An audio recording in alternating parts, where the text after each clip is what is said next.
All right, Brian, good to go. Hey, Connor, thank you for joining us. We'll start with Stephen Goff.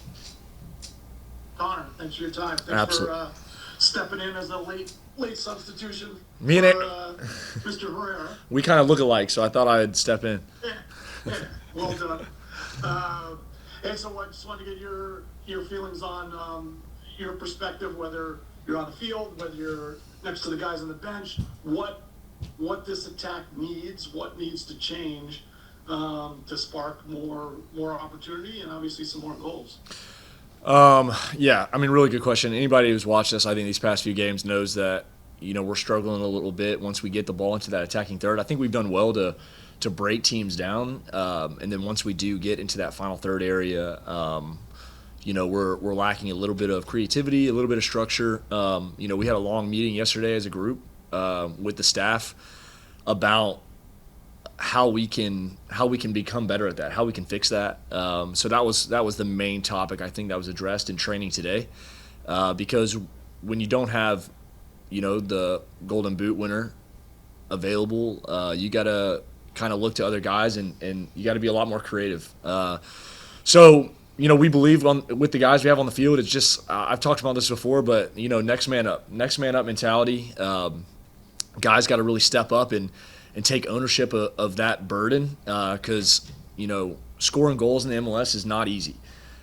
Keeping clean sheets in the MLS is not easy. So that's something that we want to tackle as a group.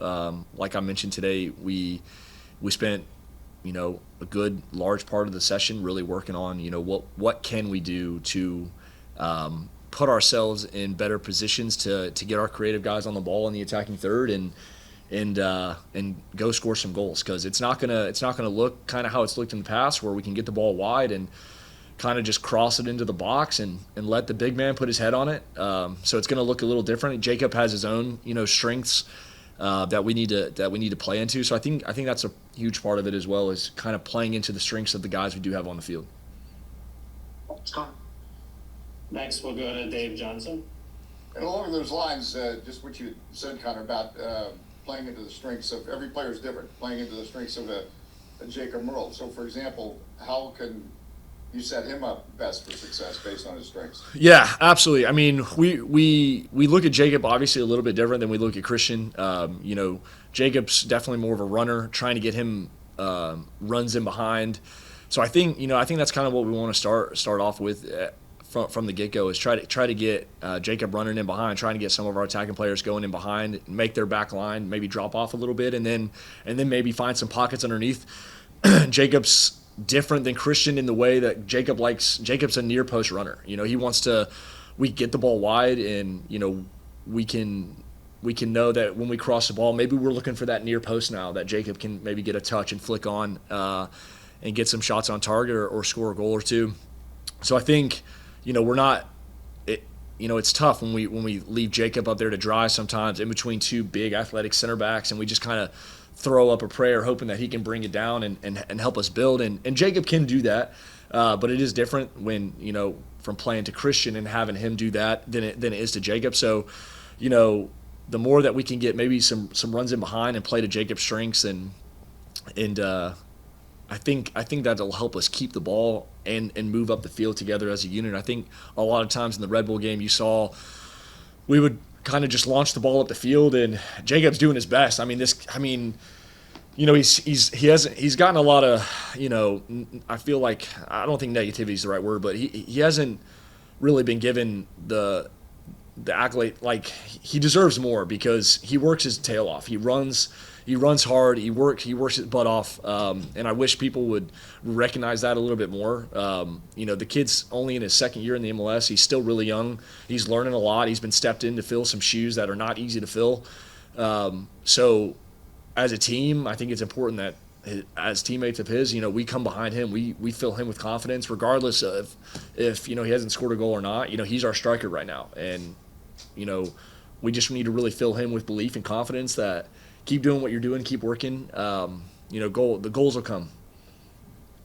You mentioned confidence, and I would start to think confidence is an issue, but then I think you were down twice against Charlotte.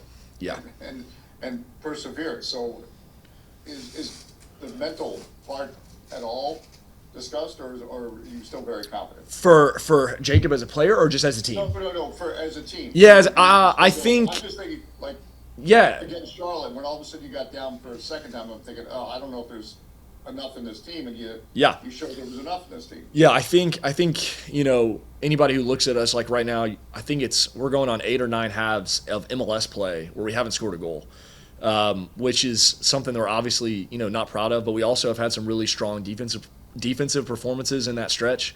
The game against Charlotte is a perfect example of how goals can come and be created by not just relying on one person up there, but when we press and we work hard as a team. When we win the ball higher up the field and get players in more dangerous areas closer to goal, those goals will come. Those goals will happen.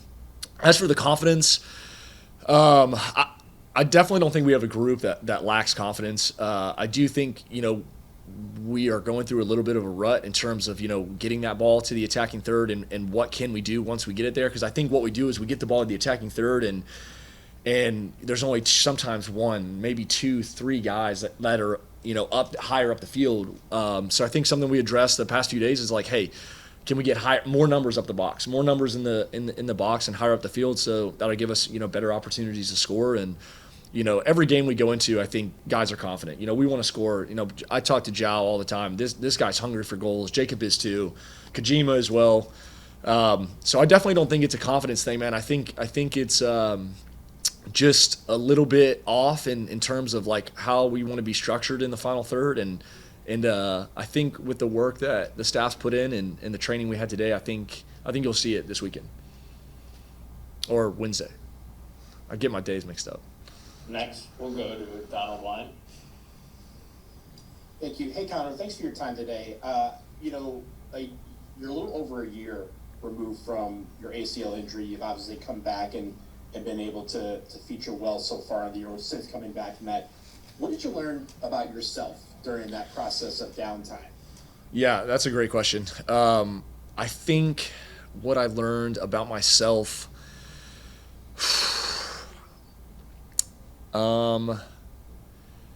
I think, during that period of being out, I obviously got to spend a lot more time, with my family, with my wife. I've got 3 young kids. I think what I learned about myself is that, and this is going to sound, ever since I can remember, soccer's been everything to me, like my whole life, my whole world, everything, but having this time off, with an extensive injury, just kind of made me realize like how important my life is outside of soccer. Spending more time with my kids, spending more time with my family. I think I learned a lot about my own resilience and work ethic. In the off season, it would have been really awesome to, go back home to Georgia or go down to Florida to some warmer weather but I was here every day, every single day of the off season. I think I took a week off, my family and I did, for Christmas to go back to Georgia. But other than that, I was in this facility every day.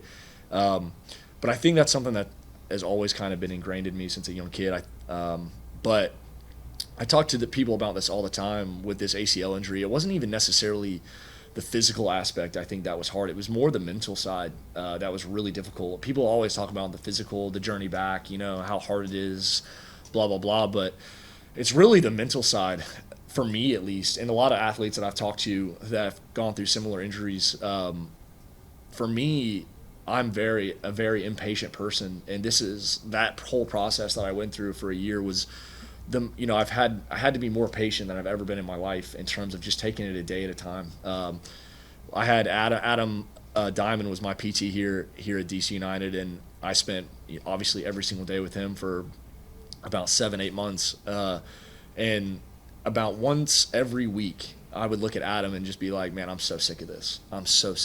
But he encouraged me and just told me, hey, put your head down, keep working. It's coming.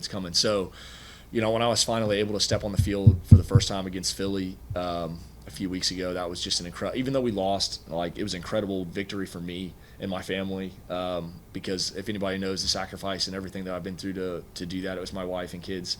I learned a lot about myself, definitely became more patient. just tried to persevere through that, and constantly thinking about getting back on the field, I think. And with all that, I know the patience is usually the thing that can wear thin, but also you gotta, persevere when you're going through an injury like this. Does that help you in these times during the season where, again, over the last few weeks, maybe you've had a couple of struggles as a team? Does that help you kind of focus and right the ship? Yeah, absolutely. I think that I'm a firm believer that all things will work out the way they're meant to. I believe that even though we're going through a little bit of a scoring rut right now, I believe if we continue to do the small things right in training, it's going to turn for us. There's going to be a game here where we put 3-4 in the back of the net, and then everything is going to be good again. Confidence is going to be flying. We need to be patient. We need to continue to look at every single day. Just take it a day at a time. Focus a day at a time, a game at a time. Zach talks a lot about being in the moment, being in the day. As long as we were taking little steps every single day in training, trying to get better, doing the right things, it'll translate to the games. Thank you so much. Next, we will go to Bruce Murray. Hey, Connor, thanks for your time. Been in the game a long time. I have never seen a press like I saw last week. Can you just talk to me about how they press, the subs they put in, the way they did everything, just the constant pressure, and that ball, when you put it and fired it into Jacob, who's playing a little bit out of position, almost like the national team with three wingers up top, right? Eight defend, those three guys just interchange. Yeah. Can you talk about that? Yeah. So that game plan going into you're referring to the Red Bull game, correct? I am, yeah. Just the incredible pressure. Yeah, so I think that's something that we wanted to do. They had their two starting center backs that were both on yellow card accumulation suspended. So we really wanted to get after those guys. We wanted to get them on the ball and really put them under pressure. That was a huge topic of conversation that we had as a team yesterday because obviously, we lost, and we always reflect on as a team and as a group and a staff in the meeting room. We talk about what we could have done better or what we would have changed. We always look at ourselves first, and I think I've played against Red Bull at several different levels, but if you know anything about Red Bull, they play the same regardless of the level, MLS, USL, whatever it may be. And I think if we could have gone back and changed maybe a few things, we would have. Red Bull's a team that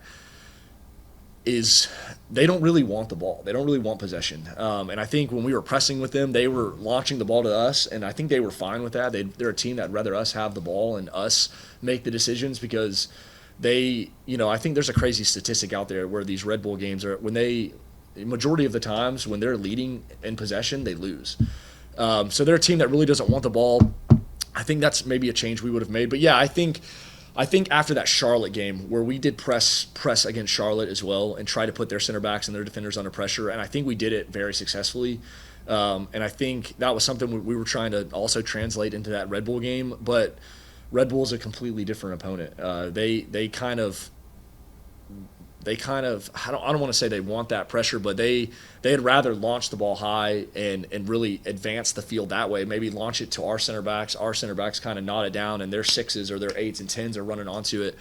But the pressure is something that when we're playing it, we talked about this yesterday. It was a huge topic. When we're at home, we want to go after it. Like we don't want to sit. Like nobody wants to sit in a back five again at home.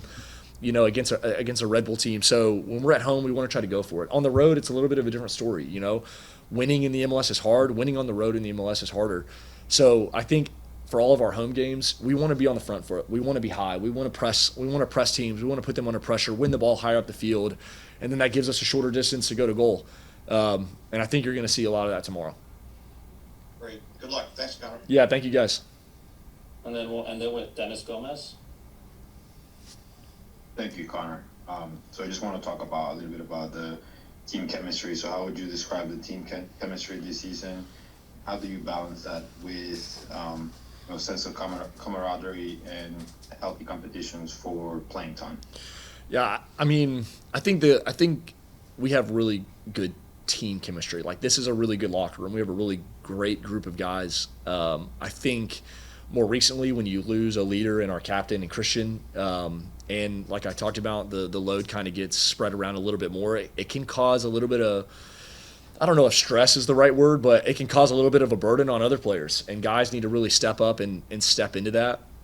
But the chemistry has been good. I think as long as us as players and the staff are on the same page, and we can execute the match plan. That was something us as players against Red Bull we didn't feel like we did a good job of, is executing the match plan that our staff put in front of us.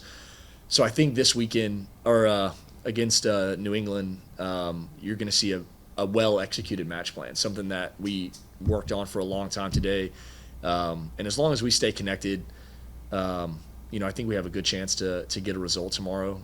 But the chemistry's been good. Everybody's is in good spirits because we understand that the moment negativity and little chatty conversations on the side start creeping in, that's when things take a turn, and that's something that we really try to avoid as a group.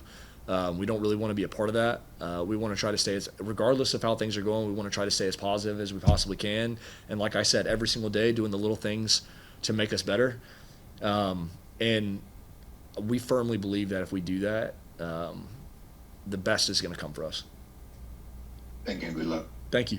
That's it from Zoom, Connor. Throw it to Sam. Yeah, I just had a couple questions. You spoke a little bit about the younger players on the team, the Jackson Hopkins, the Garrison Tubbs, the Jose Kojimas, the Jacob Merles. Yeah. I was wondering, two parts. Can you speak a little bit about them and, their work rate and what you kind of see both on the field and off the field? And then the second part of that is,